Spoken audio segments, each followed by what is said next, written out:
V4U media நேயர்களுக்கு வணக்கம். இன்னைக்கு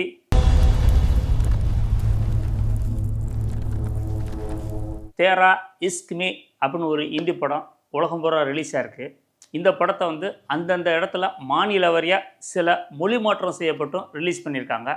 இன்றைக்கி நான் அந்த படத்தை தமிழில் தான் பார்த்தேன். ரொம்ப நல்லா வந்திருக்கு.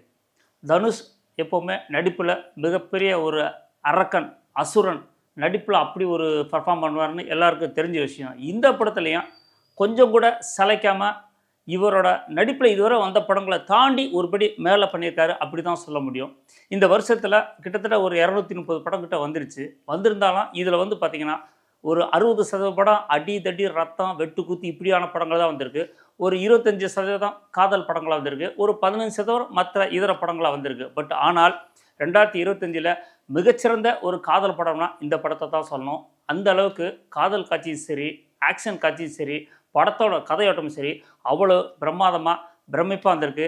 மிகப்பெரிய வெற்றி படமாக அமையும் அப்படிங்கிறது என்னோட நம்பிக்கை. தனுஷ் சாரை பற்றி நம்ம சொல்லவே வேணாம். ஒவ்வொரு படத்துலையும் பார்த்தீங்கன்னா அவரோட நடிப்புக்கு மெனக்கடல்ன்றது ரொம்ப கூடுதலாக எடுத்துக்குவார். சின்ன சின்ன விஷயங்கள் கூட, ட்ரெஸ் கோடாக இருக்கட்டும், ஹேராக இருக்கட்டும், உடல் மொழி, பேச்சுலாம் பார்த்திங்கன்னா ஒரு படத்துக்கு ஒரு படம் சம்மந்தமே இருக்காது. அவர் இது வரைக்கும் 50 படங்களை தாண்டிட்டா கூட ஒவ்வொரு படத்தோட ஸ்டில்ஸு பார்த்திங்கன்னா சின்ன சின்ன வித்தியாசங்களை காட்டியிருப்பார். அதில் இந்த படத்தையும் கொஞ்சம் கூட சளைக்காமல் காட்டியிருக்காரு. அந்தளவுக்கு படத்தில் கதையிலும் சரி, கதை தேர்வுலையும் சரி இவரோட மெனக்கடல்ன்றது ரொம்ப கூடுதலாக இருக்கும். நிச்சயமாக இந்த படத்தில் இவருக்கும் கதாநாயகிக்கும் நிச்சயமாக விருதுக்கான வாய்ப்புகள் இருக்குது. அந்தளவுக்கு நடிப்புக்கு முக்கியத்துவம், காட்சி அமைப்புக்கு முக்கியத்துவம் கொடுத்துருக்காங்க. ஸோ நிச்சயமாக இந்த படம் விருதும் பெறும், வெற்றி படமாகவும் அமையும் அப்படிங்கிறது என்னோட நம்பிக்கை. இந்த படத்தில் தனுஷ் ஒரு விமான ஓட்டியாக வர்றாரு. ஓப்பனிங்கை பார்த்தீங்கன்னா விமானத்தில் பறந்துக்கிட்டு ஏதோ சாகசம் பண்ணிகிட்ருக்காரு.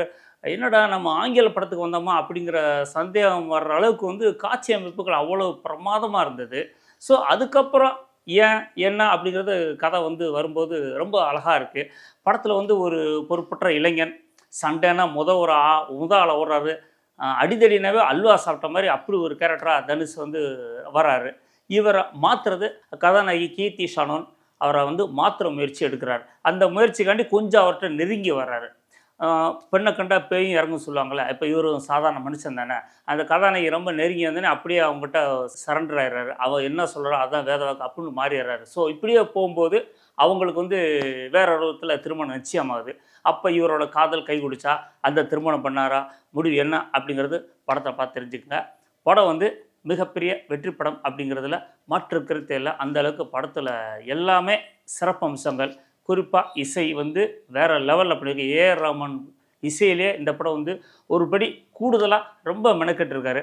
அதேமாதிரி எடிட்டிங்காக இருக்கும், ஒளிப்பதிவாக இருக்கட்டும். ஒளிப்பதிவில் விமான காட்சிகள், அந்த சாகச காட்சியெல்லாம் ஒரு இந்திய படம் பார்த்த மாதிரி இல்லை, நமக்கு ஒரு ஆங்கில படம் பார்த்த ஃபீலாக இருக்குது. ஏன்னா ஆங்கில படங்கள் தான் இந்த மாதிரி காட்சி அமைப்புகள் ரொம்ப முக்கியத்துவம் கொடுப்பாங்க. அதன் பிறகு இந்தியாவில் இந்தி படம் கொஞ்சம் மெனக்கெடுவாங்க.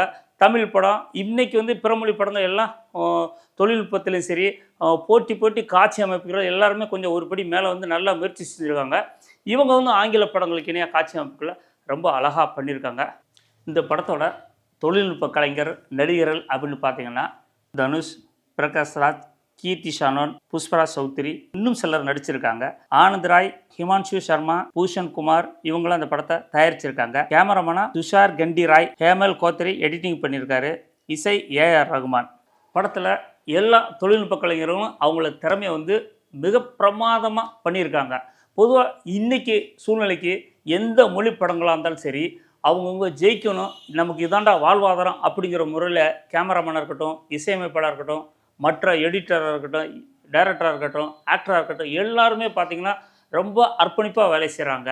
அந்த வெளியில் இந்த படம் எல்லா தொழில்நுட்ப கலைஞரும் ரொம்ப அர்ப்பணிப்பாக செஞ்சுருக்காங்க.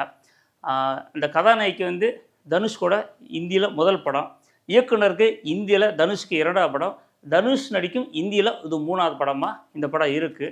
ஸோ இந்த படத்தை இன்றைக்கி உலகமே ரிலீஸ் ஆகி உலகமே இந்த படத்தை பார்த்து பலரும் தங்கள் கருத்துக்களை நிறையா ட்விட்டர்லையும் சரி, இன்ஸ்டாகிராம் சரி, ஃபேஸ்புக்லையும் சரி இந்த படத்தை பற்றியோட சிறப்புகளை நிறையா பதிவிட்டுருக்காங்க.